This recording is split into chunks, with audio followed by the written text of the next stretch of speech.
আসসালামু আলাইকুম সুপ্রিয় দর্শক, আশা করি ভালো আছেন।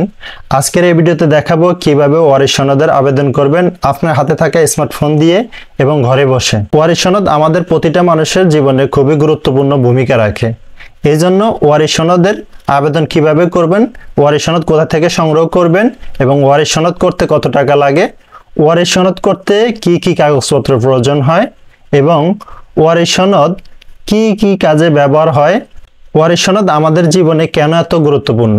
যেমন বাবা মার রেখে যাওয়া সম্পত্তি আপনাদের ভাই বোনের মাঝে ভাগ বাটোয়ারার জন্য অথবা বন্টনের জন্য ব্যবহার করা হয় এবং ব্যাংকের টাকা উত্তোলনের জন্য ব্যবহার করা হয় এবং জায়গা জমিন ক্রয় বিক্রয়ের সময় ব্যবহার হয় এবং মামলা মোকদ্দমার সময় ওয়ারিশ সনদের প্রয়োজন হয়। এরকম আরও অগণিত কাজে ওয়ারিশ সনদ ব্যবহার হয়। ওয়ারিশ সনদ করতে কি কি কাগজপত্র প্রয়োজন হয়, যেমন আবেদনকারীর জন্ম নিবন্ধন অথবা জাতীয় পরিচয়পত্র নাম্বার এবং ভ্যালিড একটি ফোন নাম্বার এবং মৃত্যু ব্যক্তির জন্ম নিবন্ধন নাম্বার এবং মৃত্যু নিবন্ধন নাম্বার অথবা জাতীয় পরিচয়পত্র নাম্বার। মৃত্যু নিবন্ধন নাম্বার ছাড়া আপনি ওয়ারিশ সনদের আবেদন করতে পারবেন না। মৃত্যু নিবন্ধনের আবেদন কিভাবে করবেন আমার এই চ্যানেলে ভিডিও দেওয়া আছে, আপনারা চাইলে সেখান থেকে দেখে নিতে পারেন। সো আর বেশি কথা না বাড়িয়ে গুরুত্বপূর্ণ কাজটি করে দেখাই। ভিডিওটি শুরু করার আগে এখনও যারা আমার চ্যানেলে সাবস্ক্রাইব করেননি, চ্যানেলটি সাবস্ক্রাইব করে রেখে দিবেন এবং পাশে থাকা বেল আইকন বাজিয়ে দিবেন। এই ধরনের গুরুত্বপূর্ণ ভিডিও যেন সবার আগে আপনার কাছে পৌঁছায় যায়। এবং যারা ফেসবুক থেকে দেখছেন পেজটি ফলো করে দিবেন, ভিডিওতে একটি লাইক করে দিবেন এবং এই ধরনের গুরুত্বপূর্ণ কাজটি করার জন্য আপনার টাইমলাইনে শেয়ার করে রেখে দিবেন, যাতে এই কাজটি পরবর্তীতে দেখে দেখে করতে পারেন। সো আর বেশি কথা না বাড়িয়ে মূল কাজটি প্র্যাকটিক্যালি করে দেখাই। এই কাজটি আপনার হাতে থাকা মোবাইল দিয়ে করতে পারবেন, যে কোনো একটি ব্রাউজারে ঢুকে। আমি আপনাদেরকে দেখানোর সুবিধার্থে কম্পিউটার স্ক্রিন থেকে কাজটি করে দেখাচ্ছি। ওয়ারিশ সনদের আবেদনটি আপনার হাতে থাকা স্মার্টফোন দিয়ে করতে পারবেন। সো আমি আপনাদেরকে দেখানোর সুবিধার্থে কম্পিউটার থেকে করে দেখাচ্ছি।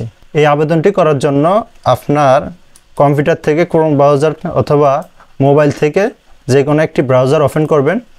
তো আমি ব্রাউজারটি ওপেন করে নিচ্ছি। সার্চ বারে এসে লিখবেন ওয়ারিশ সনদ, ওয়ারিশ সনদ সাভার পৌরসভা, এটা লিখে আমি এন্টার করব। এই ওয়েবসাইটে আসার পরে এরকম একটা ফর্ম দেখাবে। তো এই ফর্মে আসার পরে এখানে দেখেন ওয়ারিশ সনদের আবেদন। এখানে আপনি যার ওয়ারিশ সনদের জন্য আবেদন করবেন তার ন্যাশনাল আইডি কার্ড ইংরেজিতে, মৃত্যু নিবন্ধন ইংরেজিতে, হোল্ডিং নাম্বার, জন্ম তারিখ, মৃত্যু ব্যক্তির নাম ইংরেজিতে, মৃত্যু ব্যক্তির নাম বাংলায়, তারপর পুরুষ মহিলা, বৈবাহিক অবস্থা বা সম্পর্ক, পিতার নাম ইংরেজিতে, পিতার নাম বাংলায়, বিস্তারিত এখানে বাংলা ইংলিশে আপনি লিখে দিবেন। তারপর দেখেন বর্তমান ঠিকানা, মানে আপনি বর্তমানে যেখানে আছেন সেই ঠিকানা। তারপরে স্থায়ী ঠিকানা, আপনার স্থায়ী ঠিকানা যেটা, আপনার বর্তমান স্থানীয় ঠিকানা যদি একই হয় তাহলে একই দিবেন, আর যদি আলাদা আলাদা হয় তাহলে আলাদা আলাদা করে দিবেন, বাংলা এবং ইংলিশে মিলিয়ে। তারপর যোগাযোগের ঠিকানা দেখেন, এখানে আবেদনকারীর নাম ইংলিশে, তারপর আবেদনকারীর নাম বাংলায়, আবেদনকারীর পিতার নাম ইংরেজিতে, আবেদনকারীর পিতার নাম বাংলায়, তারপর একটা ভ্যালিড ফোন নাম্বার, যে নাম্বারে আপনার সাথে যোগাযোগ করবে। তারপর এখানে দেখেন ওয়ারিশগণের তালিকা, এখানে ওয়ারিশগণের নাম বাংলায়, ইংরেজি, সম্পর্ক বাংলায় এবং সম্পর্ক ইংরেজি এবং বয়স। বয়সের ক্ষেত্রে আপনার এনআইডি অনুযায়ী আপনার বয়সটা লিখে দিবেন, কারণ এখানে একটা সমস্যা দেখা যায় অনেক সময়, সেটা হলো বর্তমানে এনআইডিতে যেটা আমরা লক্ষ্য করি সেটা হলো বড় ভাইয়ের তুলনায় ছোট ভাইয়ের বয়স বেশি দেখায়। এই বয়সের ঝামেলাটা আমরা প্রায় সময় দেখি। সো আপনার এনআইডিতে যেটা আছে ওই জন্ম তারিখটা লিখে দিবেন, তাহলে তারা বয়সটা ধরে নেবে। তারপর এখানে দাখিল করবেন। তো এখানে কি কি লাগে সেটা আমি দেখাচ্ছি। এই সম্পূর্ণ ফর্মটা পূরণ করে দেখাতে একটু সময় লাগবে, এজন্য আমি এই ফর্মটা পূরণ করে আবার আপনাদের কাছে ফিরে আসছি। ওকে, আমি আমার ফর্মটি ফিল আপ করে নিয়েছি। ফিল আপ করার পরে ভালোভাবে দেখে নেবেন কোথাও কোনো ভুল আছে কিনা। বিশেষ করে ওয়ারিশগণের তালিকার এখানে এটা ভালো মতো দেখে নেবেন। সব কিছু ঠিকঠাক থাকলে তারপর আপনি এটাকে দাখিল করুন এখানে ক্লিক করে দিবেন। ক্লিক করার পরে দেখুন এরকম একটা ফর্ম চলে আসবে। এখানে আপনার আবারও দেখে নেবেন কোথায় কোনো ভুল আছে কিনা।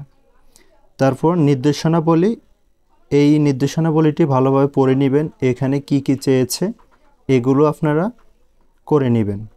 এলাকার গণ্যমান্য 2 জন ব্যক্তির স্বাক্ষর নেবেন এবং ওয়ার্ড কাউন্সিলরের স্বাক্ষর নেবেন। স্বাক্ষর নিয়ে এই ফর্মটা আপনি যে কোনো একটা কম্পিউটার দোকানে প্রিন্ট আউট করে নেবেন, আর আপনার প্রিন্টার থাকলে তো আরও ভালো। তারপর এখানে যতজন ওয়ারিশগণের তালিকা দিয়েছেন সবার এনআইডি অথবা জন্ম নিবন্ধন নাম্বার সংযুক্ত করবেন। তার সাথে বাসার হোল্ডিং আয়কর যেটা আপনি প্রতি বছর জমা দেন সেটাও সংযুক্তি করবেন। তারপর আপনি সংযুক্তি হয়ে গেলে আপনার 1 কপি ছবি এবং এই ফর্মটি এবং ওয়ারিশগণের এনআইডি কার্ড বা জন্ম নিবন্ধনের ফটোকপি, বাসার হোল্ডিং নাম্বার এগুলো সংযুক্তি করে আপনার নিকটস্থ যেই পৌরসভার আন্ডারে আপনি আবেদনটি করেছেন সেই পৌরসভায় জমা দিবেন। জমা দেওয়ার সময় পৌরসভায় আপনি গেলেই সেখানে একটা 250 টাকার মানি রিসিট কাটতে হবে।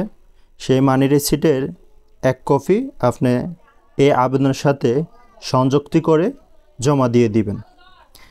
তারপরে আপনার কাজ শেষ। 2-3 দিন পরে আবার খোঁজখবর নেবেন যে আপনার ওয়ারিশ সনদটি কমপ্লিট হয়েছে কিনা, অথবা আপনি অনলাইনেও ট্র্যাকিং করতে পারবেন। অনলাইনে কিভাবে ট্র্যাকিং করবেন সেটা এই ফর্মে তার লিঙ্ক দেওয়া আছে এবং আপনার আবেদনের যে নাম্বারটা ওই নাম্বারটা দিয়ে ট্র্যাকিং করতে পারবেন।